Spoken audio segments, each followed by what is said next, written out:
And an education system that does that is an education system that will prepare you, whether you're going into the ministry and you wind up in seminary, or whether you're eventually going to go to engineering school, getting an engineering degree.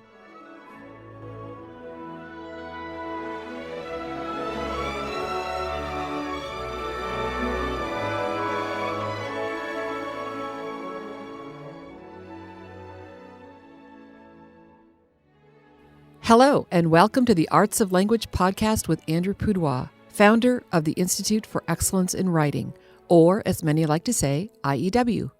My name is Julie Walker, and I'm honored to serve Andrew and IEW as the Chief Marketing Officer. Our goal is to equip teachers and teaching parents with methods and materials which will aid them in training their students to become confident and competent communicators and thinkers.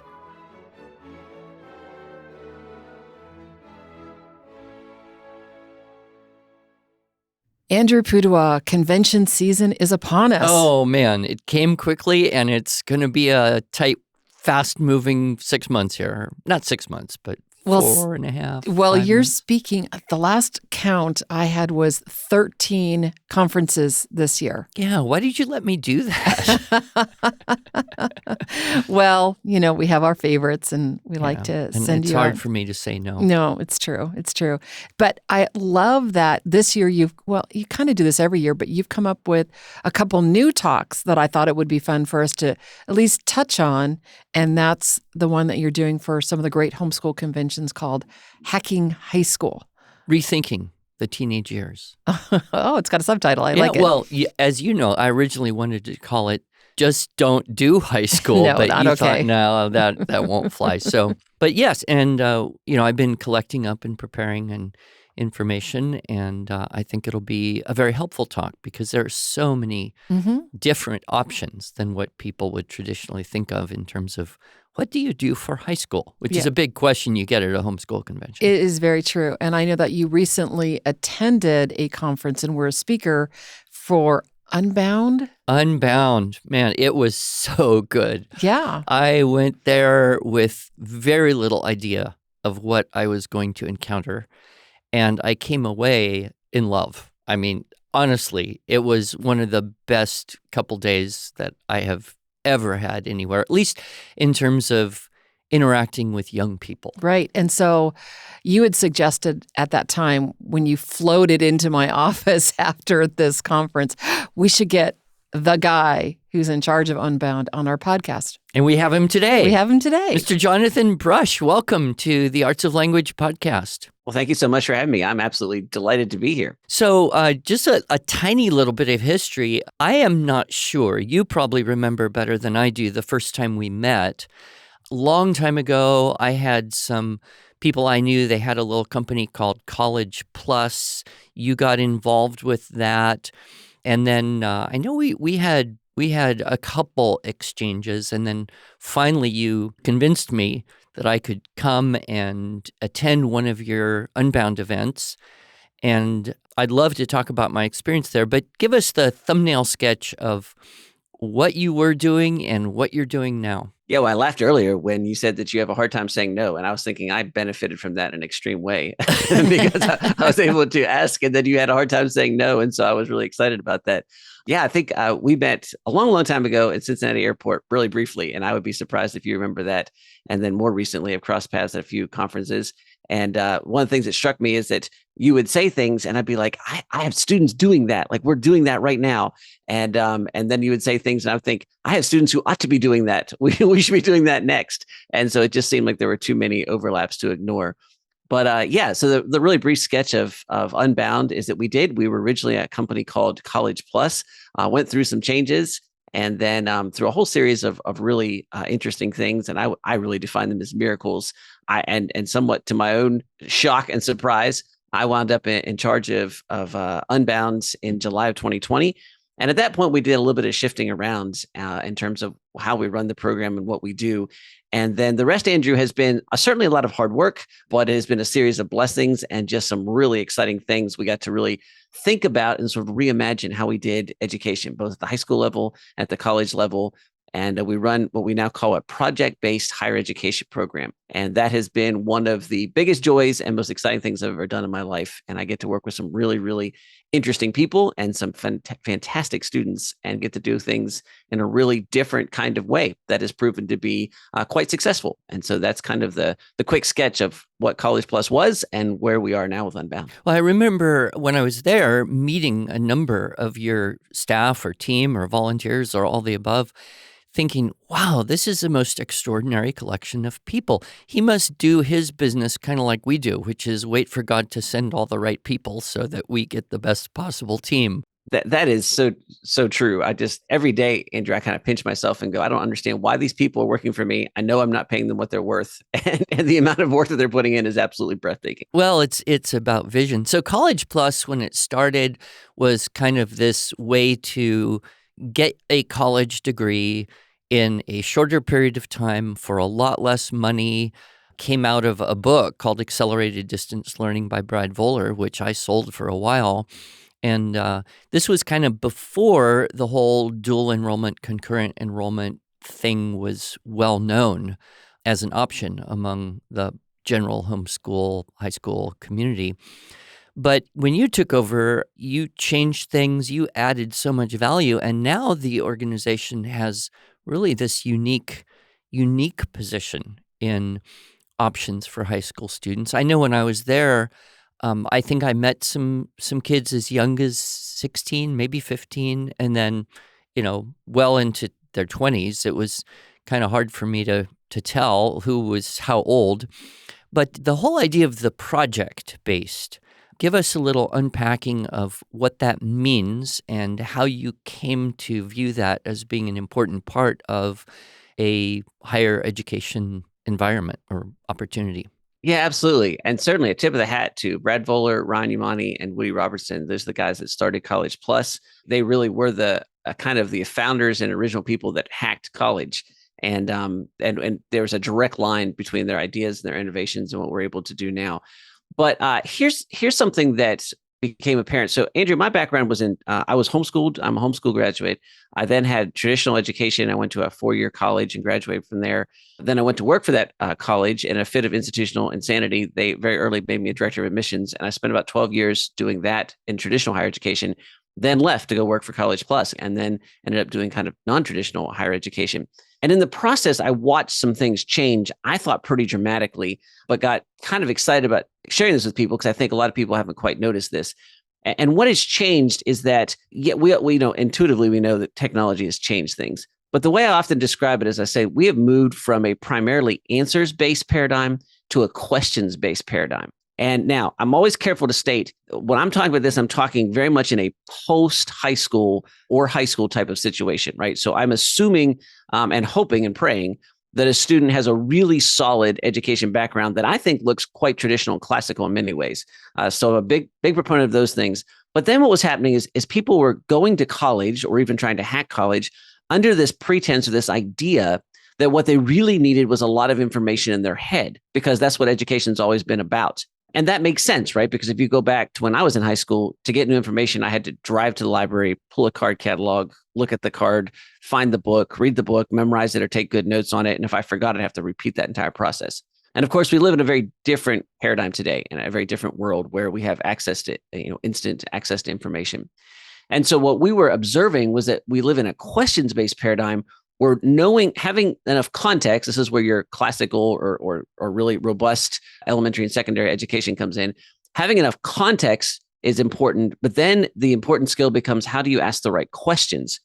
And that really has to do with something we call QEMCI, which is Q for quickly, E for effectively, M for mastering, C for complicated, and I for information. So QEMCI. Is this something that you came up with? It is. Okay, I love that. And look, this is just a fancy way, and I'm not ashamed to admit that since I came up with it, I can kind of bust on it a little bit.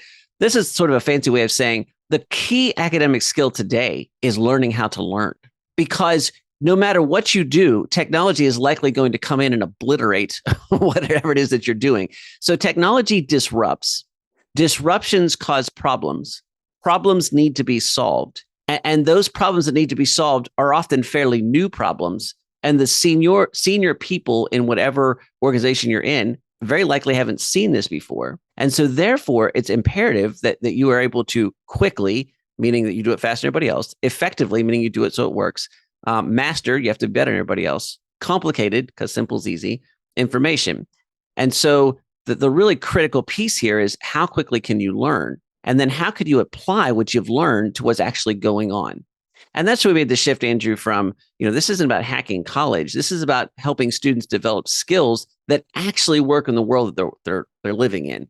And while traditional higher education models are important for certain people, and we're not, if you're going to be a brain surgeon and there's even a slight possibility you're going to saw the top of my head off and poke around, then I want you in a very traditional academic setting, right? But for most people, a solid majority now, it's not about packing a bunch of information to your head so you can regurgitate it. It's about being able to learn things quickly and then having practical experience doing things. And that's kind of the new shift that Unbound is trying to follow and prepare students for. Well, we love it. We should add that as kind of a thing on our interview process, right? QEMCI. QEMCI. Yeah, who knows? You might write about that and get in the Business World Today or some magazine. But if you're talking to a parent at, say, a homeschool convention or just a parent you would meet somewhere, and they say, so, I have this 16-year-old and he reads really well, he writes pretty well, he's not sure what he wants to do. He's maybe engineering, but maybe ministry. But I'd like to kind of help him just do something right now other than the typical high school curriculum thing. Give me the elevator plus. You can go a little longer than an elevator. How would you answer that parent about what Unbound can offer? Yeah, so we say that Unbound is a project-based higher education program. And I would say, first of all, we offer programs specifically for high school students, and we then offer a full kind of college equivalent and actually a program that leads to a college degree. And there's some sorting that has to be done there, of course, where we're kind of asking, what is it that you want to do? And then we try to match you to the right program. Well, not try, that we will match you to the right program of what we offer. But here's what is at the heart of all of those programs. If you're talking about anything that we do, from a simple class that we do online right through into our entire kind of college program, we would say we're going to do this all in the context of an education system that we call ADULT. And that's an acronym that stands for ASK. So that's that questions-based paradigm. Do, with this emphasis on you have to take what you've learned and you have to apply. You actually have to do something with it. Understand, which is this idea that you have to understand the context of what's going on in your world, the context of where you are in the world, the context of how you got into this world. And so these are bigger worldview type issues. So ask, do, understand. And then an education should prepare you not to get a good job, not to earn a better salary. An education should prepare you to live well. And so you have to understand, what does that mean to live well? And then finally, thrive. What does it mean to actually do well and to live well and to continually do that repeatedly? And an education system that does that is an education system that will prepare you, to your example here, whether you're going into the ministry and you wind up in seminary, or whether you're eventually going to go to engineering school, getting an engineering degree. And so in that context, then, we can offer you three major things that are really important. We can offer you a set of classes and courses that will be less expensive than traditional education, but is all taught inside of this paradigm. Some of them will be for college credit. Some of them will be to just give you practical skills. We will give you an opportunity to use those skills, because all of our students in our college program have to do a project. Our first year students have to take an idea from an idea to reality. Our second year students have to take somebody else's idea from an idea to reality. And our third year students have to lead a team that takes an idea from an idea to reality. And the point here is that you have to take what you've learned and actually do something with it. And then the third piece is the one that people sometimes blink when I tell them. I say, look, because of the wonders of technology, I can help you do this while you're embedded in your local community. That means all of your local contacts and your local church and the family you've grown up with and all those things, you can continue to leverage and be among those people. But the most important thing that I offer students is a community. And when I say a community, I mean, I'm going to put you in context with and in fellowship with and in connection to a series of high achieving people who think differently, who are really serious about their faith, and who are people who want to do things. And your association with those people will ultimately transcend everything else I teach you. The skills I give you will help. The information that we give you is great. The fact that we can help you earn a degree or we can help you earn really important credentials is important. But it's the community of people that you connect with that ultimately will end up making the biggest difference. And if you question that at all, I should just show you my calendar and how many weddings I attend per year. Aw. I'll say the things that impressed me the most about the students. Number one, there wasn't a single kid in any of the 3 presentations I gave that pulled out a phone and was distracted. I mean, it was 100% locked in. Almost everyone was taking notes with a pen in a notebook. And the questions that kids had and the things they said to me, that was just way, way above my average experience, which my average experience is way, way above the average teenage group experience, I'm sure. The second thing I noticed was how interested the students were in coming up to me afterwards and in between and during meals and sharing their thoughts and reactions to what I said and how it fit in with other things they had heard. And then the third thing was just observing at a distance, looking at these kids' really significant, meaningful conversations. I was almost in awe of that level of community and what obviously were real friendships. And then I came to learn that these kids only actually get together maybe once or twice, possibly 3 times a year, and maybe not at all. And yet you had created this way for them to have a cohort or a group of some sort. And they just took joy in encouraging and in some cases, I'm sure, challenging each other at a level above what I have really ever seen. Especially just kind of everybody was like that. How did you cultivate this? So I would love to take credit for that. I would also love to tell you exactly how that works. And unfortunately, I can't do either of those things. So first of all, I've inherited an organization and a culture that attracts people like that.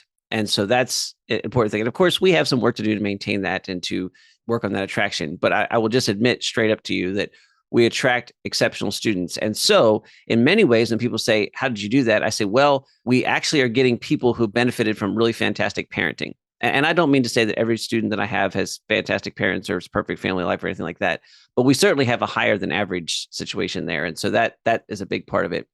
And then we have the advantage of a culture that reinforces those things. And then I will just flat out tell you that I spend a lot of time trying to figure out exactly how that works so that I can replicate it, right? That's what good business people do.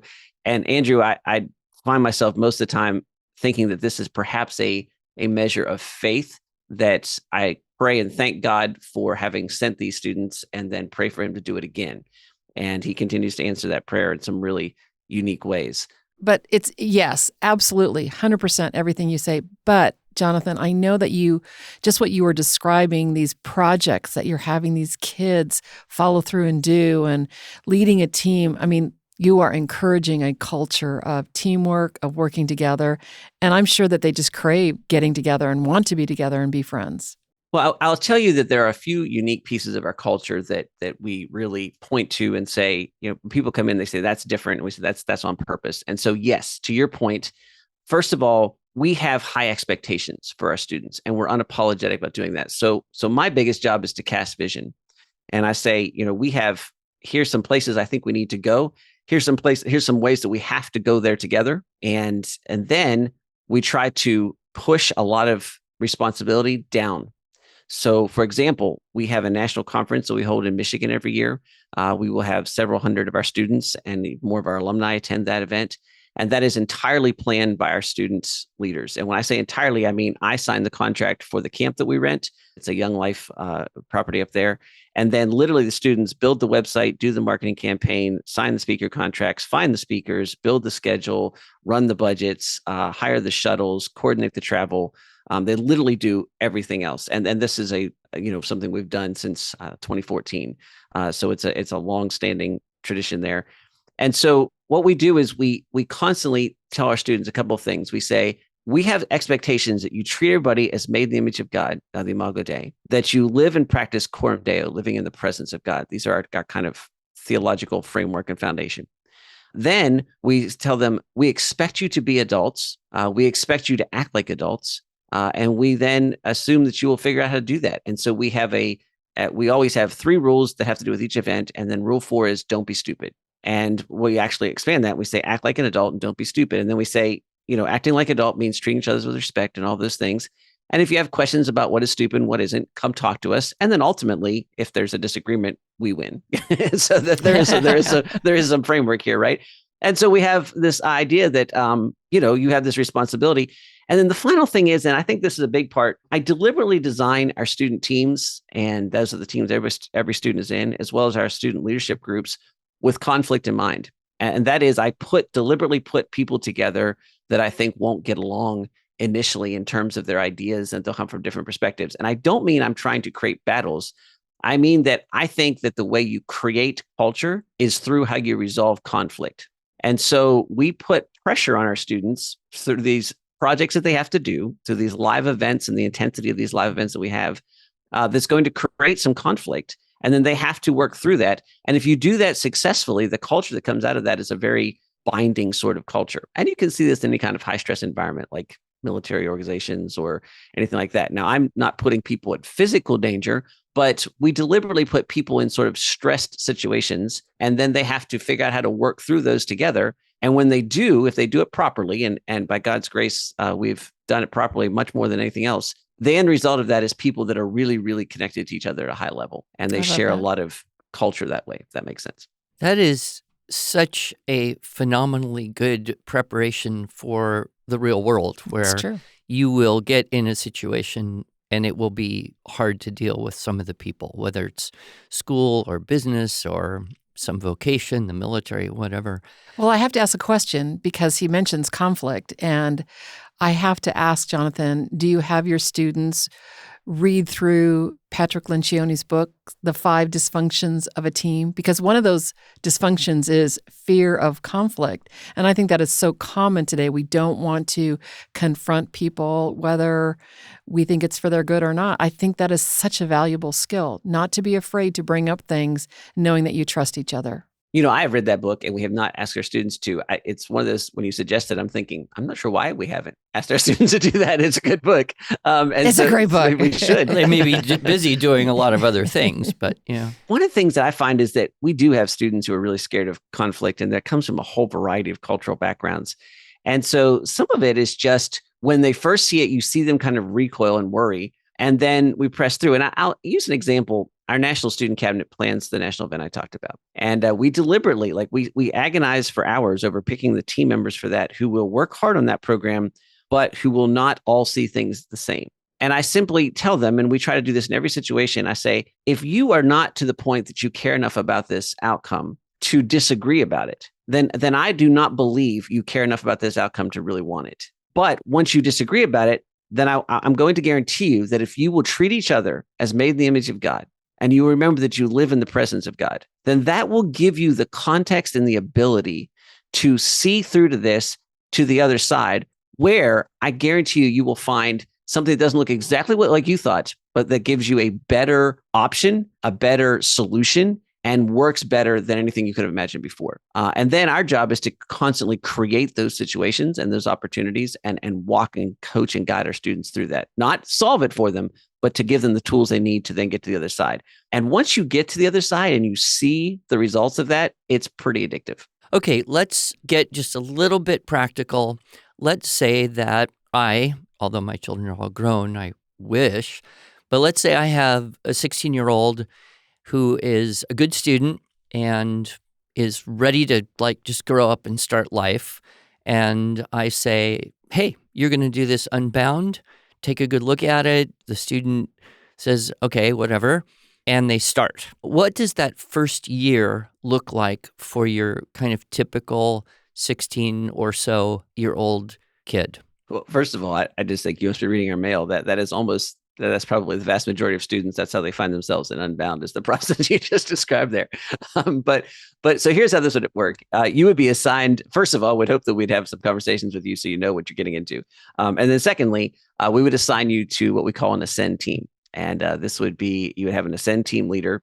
And this would be an older student or an alumni who has gone ahead and who's personally responsible for walking you through the program. You'll meet with your team through an app called Slack, and some of you might be familiar with that, but consider it to be sort of an instant messaging application that works really, really well. And you will meet all together as a team twice a month, and you will have what is also called an Ascend webinar, where your team will attend a webinar with somebody who we call subject matter expert, meaning that they're already practically living out their education. And so these are people who are successful in some area of life. And sometimes it's business, sometimes it's personal life and things like that. But these are folks that you say, okay, well, I'm learning the theory here, and now I'm seeing the person be successful there. And then we're going to ask you to close those gaps and think about how those two things connect. And so virtually and online now, you're going to start building these connections and relationships with your folks on your team. Now, we're going to assume you're going to enroll in the spring or in the summer. So you're going to have a few opportunities to do that. But really, the kickoff is our national conference, which happens in Lake City, Michigan.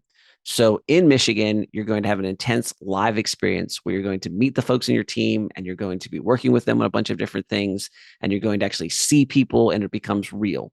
And that means that the online context is a lot more fun going from there. As you begin the fall, you'll start your courses in the program. That will vary depending on what track that you're on, whether you're going for just a certification or whether you're actually going to earn a college degree. And these courses will be delivered online. In addition, we'll have a few non-accredited courses. These courses we designed specifically to be fun. We want you to be engaged and involved with them. They have a lot less busy work because they're not accredited, and they're focused on really practical skills. So we teach a decision-making course. We teach some financial courses and tactical communication courses. And these are courses that we think teach the skills that we know students in our program have to learn, which is really to say students in real life have to learn these things. So you'll continue through the fall. In the winter, you'll show up in some place warm. So that's been recently Gulf Shores, Alabama. Sometimes it's Florida. Andrew, that's where you joined us this year at something we call Base Camp. And Base Camp is focused primarily on practical skills. So there's an intense focus on practical skills and the things that you need. Specifically, we teach students about time and task management. And we say that time and tasks only make sense in the context of relationships. So we teach a lot of relational skills. And then they will continue through the spring. And then we will fly them out to Colorado, where they will have the leadership intensive program, which we call Capstone. Dr. Jeff Myers, who's the president of Summit Ministries, teaches that class. This is the culmination of a series of 3 college courses. So there's college credit attached to this. And even our students who are non-degree seeking take these courses. And the Capstone event is focused around intense leadership and relational skills. And at that point, between January and spring, you will have come up with the idea for your project, and we'll have carried out that project. And there's a whole framework that we help you go through that, depending on whether you're a first or second or third year student. But you talk specifically about first year students. So that means the first year student will have taken an idea and taken that idea from an idea to reality. When I was with you in Alabama, you gave me a few examples of some of those projects. Can you just mention those for our listeners here? Yeah, and let me mention them at two ends. One is the kind of like, wow, the superstar stuff. And we have some of those. But then I want to stress that this is not about doing something that just blows everybody else out of the water. Obviously, those are fun to talk about. But this is really customized to a student. And we say this should take you a substantial amount of work. It should put you out of your comfort zone. And it should be hard enough that you have some doubt about its success. And then I also emphasize that the success of the project is less important to me than the lessons from the project. So you can earn credit for a project that didn't work as long as you have adequately addressed it and learned from it. So kind of, these have included things like people running marathons or obstacle races. We've had people illustrate a children's book. We've had folks start businesses. We've had folks meet certain metrics inside of a family business and start a new division of family business. A couple of my favorite ones from last year, we had a student who had never really worked with tools buy and completely restore an old Mustang. And she literally had to learn all of the skills that went along with that, running from how to rebuild the engine straight down to upholstering the seats. I mean, it really was a complete transformation. And she did that in a semester? And she did that, yes, starting in the fall and then finishing late into the summer. We gave her a little bit extra time. That's amazing. And then Abby Elliott up in South Dakota was the one that you can go on our YouTube channel and you can look up her project. But Abby found that there was a human trafficking organization in her town who was working against human trafficking, and that their biggest fundraiser was a breakfast that raised about $2,000 or $3,000. And she thought that was a little bit shocking. And so Abby planned a masquerade ball. I was able to actually attend that with some of our staff. That ended up bringing in I think Abby knew us and her family and a handful of other people, and then nobody else who attended. So some of the biggest chefs in Sioux Falls, South Dakota, the biggest business people all got into this. All of the local news outlets and media sources covered it. So she had this masquerade ball and a great big auction. And at the end of the day, they raised almost $60,000 in one night, Awesome. which funded this organization. And so that's kind of at the extreme end of things. And so the point there is not so much that you have to do something that's just earth shattering. It's that you have to do something that personally challenges you and takes you outside of your comfort zone and teaches you something where you go, oh, I had this idea and then I saw it actually work. And again, once you see that happen, your whole world shifts a little bit and you go, oh, the possibilities are way bigger than I thought. Yeah. Gosh, I love this. Well, we are coming to the end of time, and I would like everyone to know where they can, of course, learn more about Unbound. So give us the website. Also, I know you have a podcast, probably produced by your awesome people, and any other things that you would like people to know if they are looking for this type of option for their young adults. Well, and Jonathan, if you could also just speak to, is this only for faith-based students, and is it only for homeschoolers? Absolutely. So let's answer the last questions first. No, we are unapologetically Christian. And if you come in, you should understand that. If you have a different faith background, you are totally welcome to be part of Unbound. You just are not welcome to be offended that we're Christian. But if you want to come in, we've had some of my favorite students have come from different traditions. We had somebody who is an Orthodox Jew who was a huge leader and person in our community. And then we had somebody years ago came in who was a very militant atheist, but also one of the smartest students we've ever had. And first of all, we loved him as a person, but also he made all of us sharper because he was quite an intelligent young man. And we had to really think hard and had some really just amazing discussions. And so, yeah, the majority of our students are absolutely coming from Christian backgrounds, but a wide variety of those, lots and lots of different faith backgrounds there inside of that. And so you should know that we're unapologetically Christian, but we don't make you subscribe to a certain set of beliefs, but you'll know that we do, and you'll find that as you interact with us. The second question was just homeschool students. Absolutely not. We have a variety of students from different backgrounds, the majority of which are homeschoolers because they're a little bit more prepped to do something different. But we've had public school students and private school students and homeschool students. And so open to all kinds there. Of course, if you're doing it at the younger ages, homeschooling gives you the flexibility to be able to do that. And then in terms of how to find us, Be Unbound, beunbound.us is our website. You can learn about us there. Also, we know this is a different way to do education. And so we won't allow you to give us money until we've had a personal discussion with you. And so that we make sure that you understand what we do and we understand what you want. And those two things match. And if they don't, I am unapologetic and in fact, quite aggressive about helping you find something that does match better. My worst nightmare is enrolling somebody in our program that we can't help and that is going to not benefit from it. And so that's a key part of what we do. So if you talk to us or you're hesitant about signing up for an appointment, please know that this is not a twist your arm into enrolling in Unbound. Sometimes it's a twist your arm to make sure you're certain you want to enroll in Unbound before we want to make sure that you can make that match and we can bring you in. And of course, if you go to social media and search for the Be Unbound podcast or Be Unbound YouTube channel, you can learn about us there and get some interesting perspective on us. And of course, we'll put all those links in our show notes so that our listeners can easily find you. Jonathan, thank you so much for your time. I am very excited about being able to share this as one option among several, but in my view, possibly the best. And I hope that we have some more time together because you are a great teacher. You are an inspiring human being to be around. You obviously attract a superb high quality of people and community around you. So I hope you just keep going and keep growing and let us know any more we can do. to help and serve you and your mission. Well, thank you so much, Andrew. Your audience should know that quite a few folks raised their hands when asked if they had done IEW. I will tell you that none of the content that I write, including a book that we've recently released, gets out of my house before my children, who are IEW trained, edit them first. They're much better writers than I am. And I think I share with you, Andrew, that the amount of students quoting content from your talks at our last event is pretty extraordinary.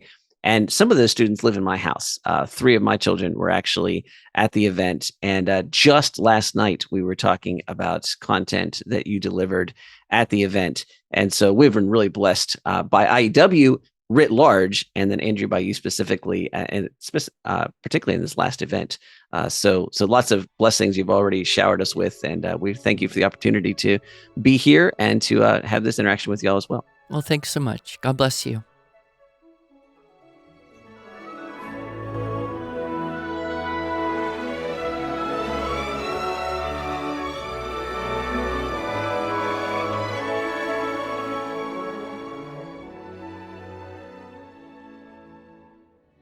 Thanks so much for joining us.